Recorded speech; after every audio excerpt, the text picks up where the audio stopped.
I've been a ranger in the Rockies for a long time. Long enough to know the difference between something dangerous and something wrong.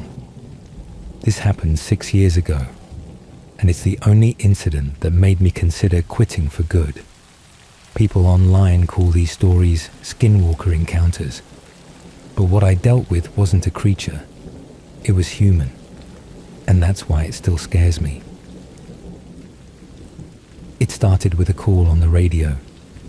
A solo hiker reported that someone was following him, just above the timberline, not attacking, not talking, just matching his pace, step for step. He said every time he looked back, the person would duck behind a boulder or tree. He couldn't describe them, just said they were wrong somehow. Tall, or maybe not tall, he said. Wearing something loose, or maybe nothing at all. People say weird stuff when they're scared and out of breath, so I didn't think much of it. But his last transmission did get my attention. They said my name, but it wasn't my voice. It sounded like someone trying to mimic me. Then the radio cut out. I hiked out to find him. I found his backpack first, just sitting in the middle of the trail, like he'd set it down carefully. Not dropped, not thrown. Beside it were his footprints, and another set. Barefoot, wide, long strides.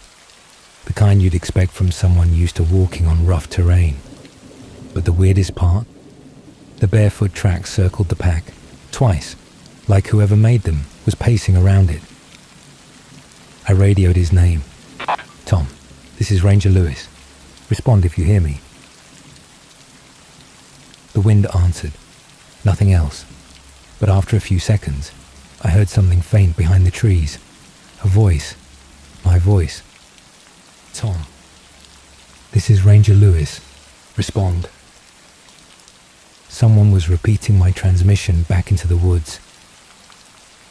I scanned the hillside with binoculars. Movement flashed between the trees. Quick, light, like a person running on their toes. I shouted, "This is law enforcement. Identify yourself." The forest went dead silent. Then, from somewhere above me, the same voice responded, distorted. "Law enforcement. Identify yourself." That's when I realized two things. Whoever this was, they had been shadowing Tom long enough to hear and mimic his voice. And now they were mocking me too. This wasn't an animal, wasn't a hiker. This was a person, someone who lived out here, someone comfortable enough with the woods to move without being seen, and someone who enjoyed messing with people. I continued up the ridge. The trees thinned, the wind picked up. Then I found something lodged between two rocks. Tom's shirt, ripped straight down the back. No blood, no sign of a struggle, just torn fabric. As I examined it, a whisper drifted from somewhere behind me. Lewis.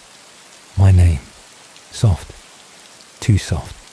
Like someone was trying to figure out how to pronounce it. I spun around with my flashlight. Nothing. Then again, this time closer, drawn out, unnatural, like a child practicing a new word. I backed toward a ledge and radioed for backup. Before they could answer, a figure stepped briefly between two distant boulders. Thin, tall, hair hanging to the shoulders. Barefoot. They weren't approaching me. They were waiting. Backup arrived 40 minutes later. As soon as I heard their voices calling out, the woods seemed to exhale.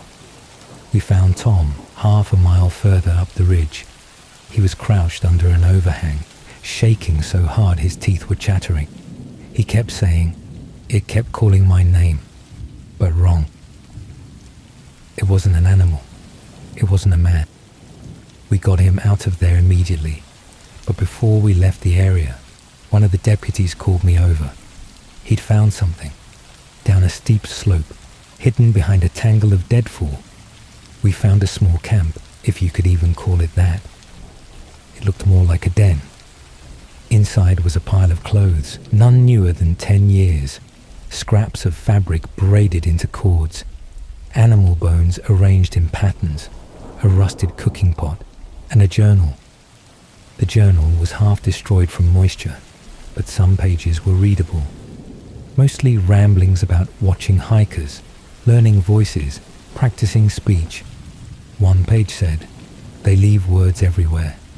All you need is to listen long enough." Another, "Names taste different on the tongue." But the last page is what still bothers me.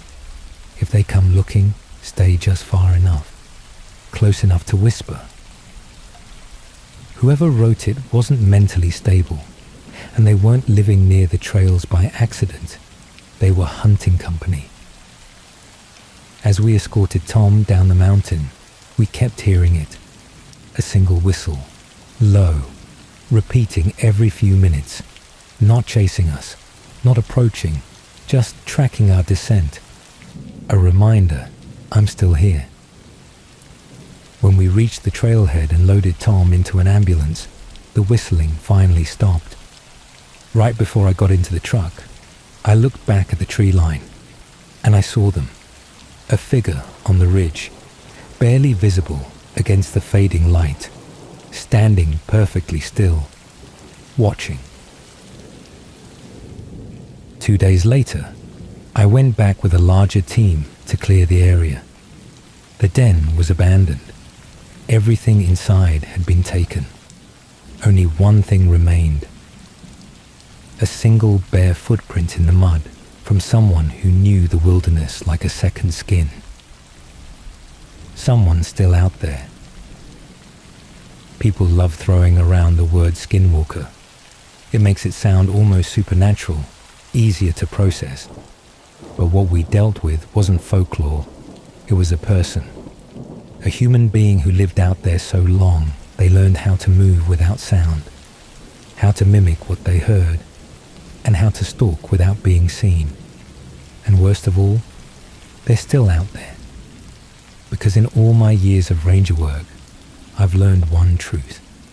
Some people don't want to be found, and some people don't want you to leave their woods alive.